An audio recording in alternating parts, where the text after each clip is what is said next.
Então, o tema da noite é o despertar da consciência. Mas, afinal, o que é a consciência?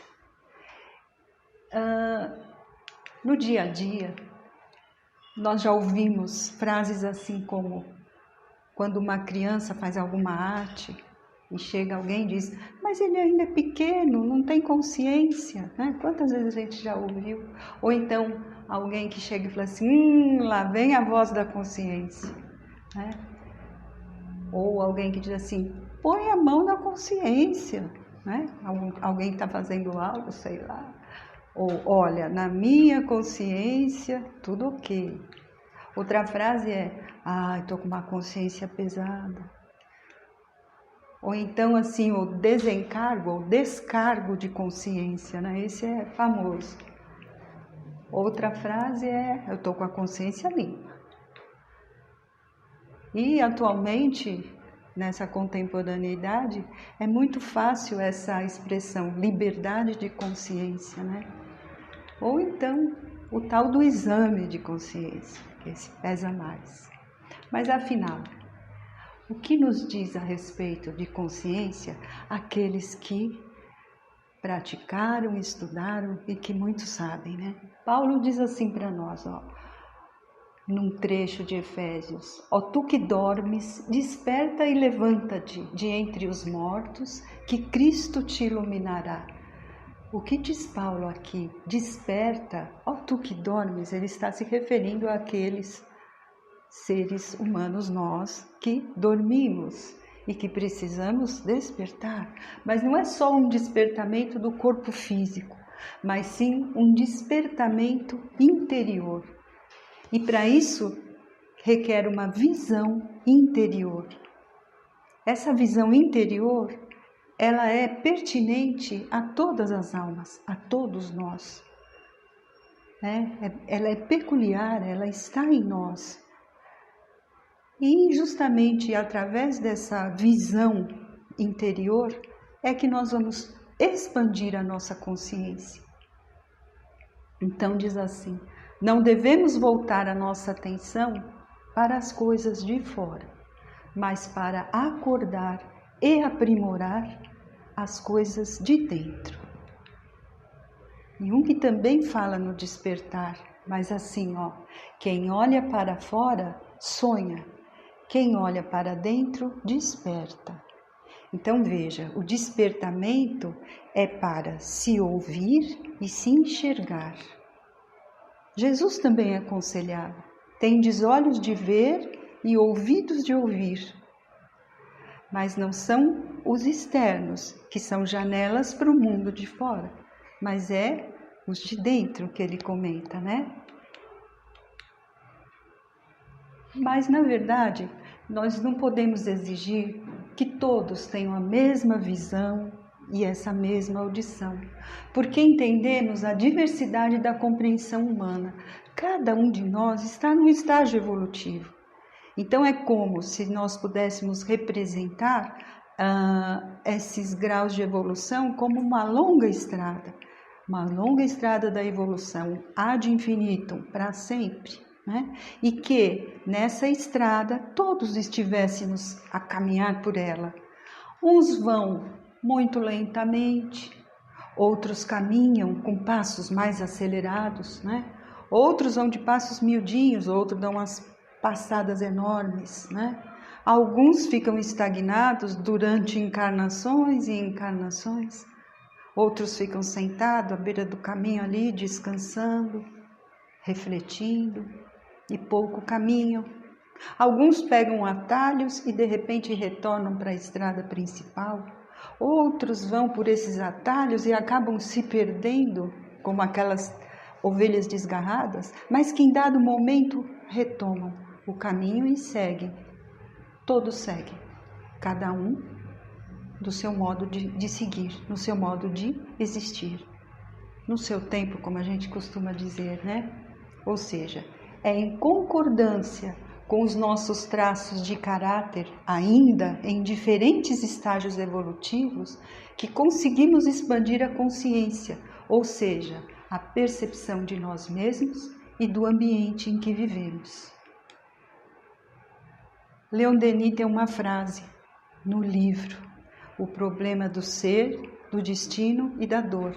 E ele fala assim: o ser dorme no mineral, sonha no vegetal, move-se no animal, desperta no hominal e sublima-se no angelical. O Criador cria de todo sempre as centelhas divinas, né? Que estagiam em todos esses reinos e que é através dos estímulos que oferecem todos esses reinos que ela se motiva para cada vez mais no exercício ir conseguindo expandir e germinar tudo que já contém em si mesma, tudo que cada espírito já contém em si mesmo, desde a sua origem, desde a sua gênese, ele começa a desabrochar paulatinamente a cada vez que ele exercita, executa e ele aprende. Então é uma arte, né, que cada um vai estagiando, cada centelha vai estagiando e aos poucos vai despertando, vai expandindo essa consciência. Aqui Leon Denis vai mostrar justamente o que está, vai explicar um pouquinho, né, o que está na frase. Ele diz assim: a consciência é o centro permanente e indestrutível do ser, que se mantém através de todas as transformações do indivíduo. Ela já está lá, no seu estado de germe, né? Latente, como a gente diz, e aos poucos ela vai se manifestando. É não somente a faculdade de perceber, mas também o sentimento que temos de viver, agir, pensar e querer. Pouco a pouco, pelo próprio fato da evolução, essas sensações, que no início são as sensações, né? São as sensações mais precárias, mais arcaicas, né? Do nosso ser, eles vão se multiplicando. Daí em diante não terá limites seus desenvolvimentos, pois que poderá abraçar todas as manifestações da vida infinita. Então desabrocharão o sentimento e o juízo, e a alma compreender-se-á a si mesma, tornar-se-á ao mesmo tempo sujeito e objeto, ou seja, um ser integral na sua totalidade. E é nessa multiplicidade e variedade de suas operações mentais, terá sempre consciência do que pensa e do que quer, né? Só para a gente ter uma ilustração. Ali quando fala do reino mineral, né? Na química orgânica tem dois compostos, cada um deles formado exatamente por carbono e hidrogênio, né? Mas a forma de eles se organizarem e formarem uma figura diferente, eles redundam em substâncias, em matérias, vamos dizer assim, diferentes, né? Um se arranja com 8 faces, o outro se arranja com 12 faces e um resulta no diamante e o outro resulta no grafite. Então, ao estagiar em cada um, essa centelha divina, ela já tem a experiência e a vivência rudimentar, né, de várias situações que vão cada vez mais conseguindo despertar de dentro de si todo esse sua capacidade, transformando numa produtividade, num trabalho, né, já numa vivência bem rudimentar. Já no reino vegetal, que é imenso, incrível, né? E que tem, variedades de caminhos e tudo mais, só para a gente ter um exemplo, o fato da planta e do fototropismo, da planta procurar o sol, denota a sensibilidade da planta em relação ao estímulo da luz. Então já é uma experiência, né, sensível.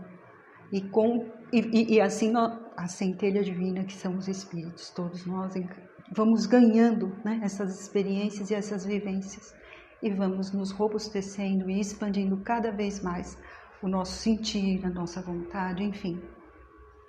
Aqui Leon Denis chega no foco, ele vai exatamente no homem, ele diz assim: as faculdades de A faculdade de perceber os efeitos do mundo sensível é exercida por modos mais elevados, nesse momento, no reino nominal. Assim, com os sentidos internos, o ser humano agrupa, centraliza suas percepções e as transmite à alma. Esta registra tudo e tira o seu efeito útil. Devemos, pois, escutar as vozes íntimas, de consultar as faculdades de entendimento que se desenvolvem se apuro no estudo silencioso e recolhido. O mais belo livro está em nós mesmos. A gente precisa aprender a se ler, né? O infinito revela-se nele. Então aqui ele mostra de uma maneira muito própria como se dá essa faculdade, como se fosse assim um zoom. Ele vai bem no interior de cada um de nós e ele mostra o que acontece.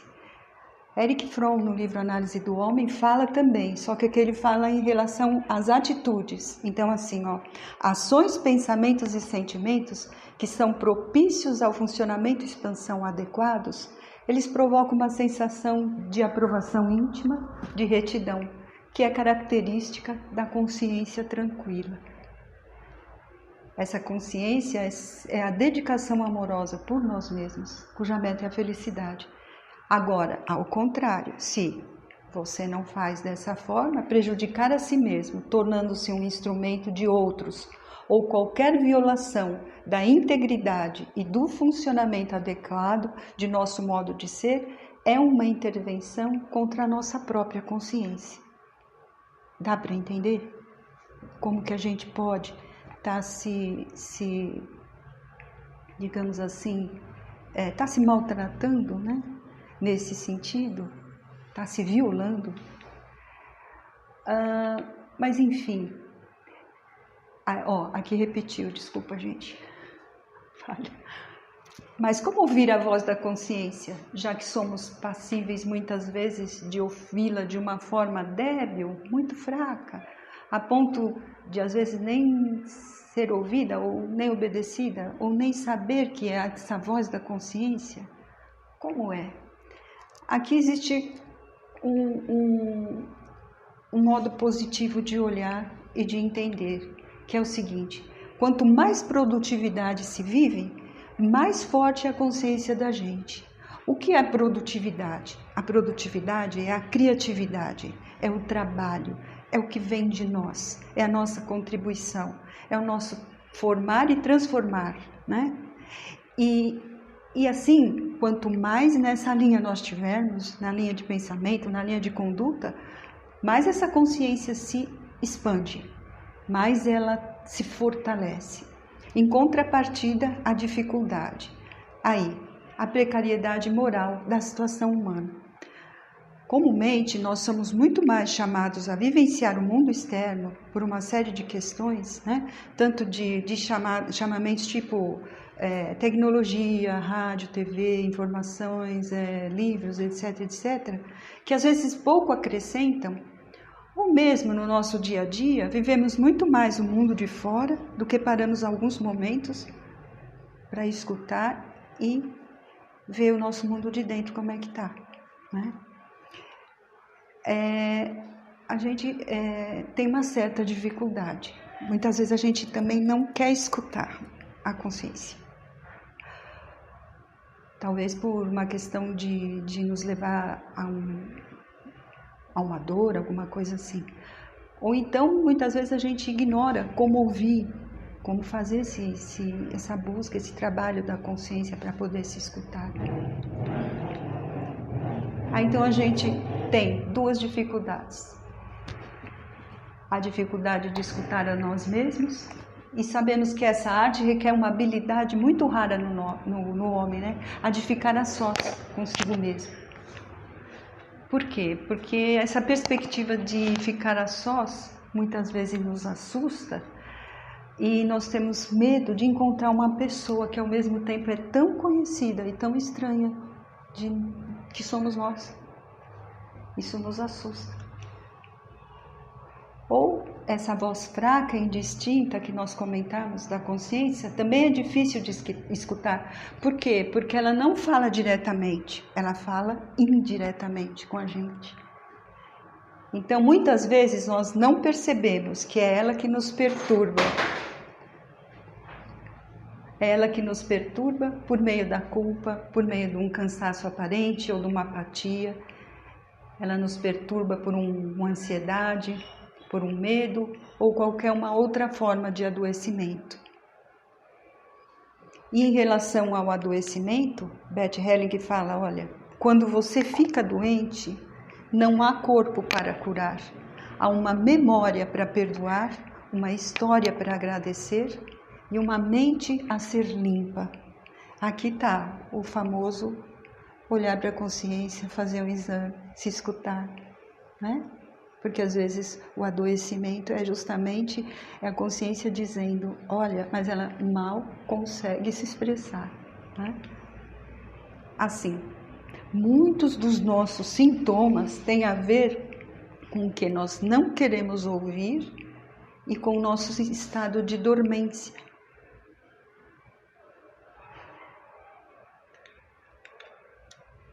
Assim, com os nossos olhos de ver e ouvidos de ouvir, nós estaremos despertos e transformaremos o mundo em nós. Assim nós entenderemos que não eram os percalços da vida que nos incomodavam, e sim a nossa maneira de vê-los e de ouvi-los, né? Nós vamos estar diferentes diante das dificuldades, mas mais fortalecidos para poder ouvir e ver de fato essas dificuldades e poder operar transformação em nós. Assim, Chico diz, olha, quando o espírito toma consciência de que é o construtor de si mesmo, o artífice de sua felicidade, ele não para mais. Pode acontecer o que for, ele continua, né? A gente vai estar cada vez mais voltado para fazer esse exercício.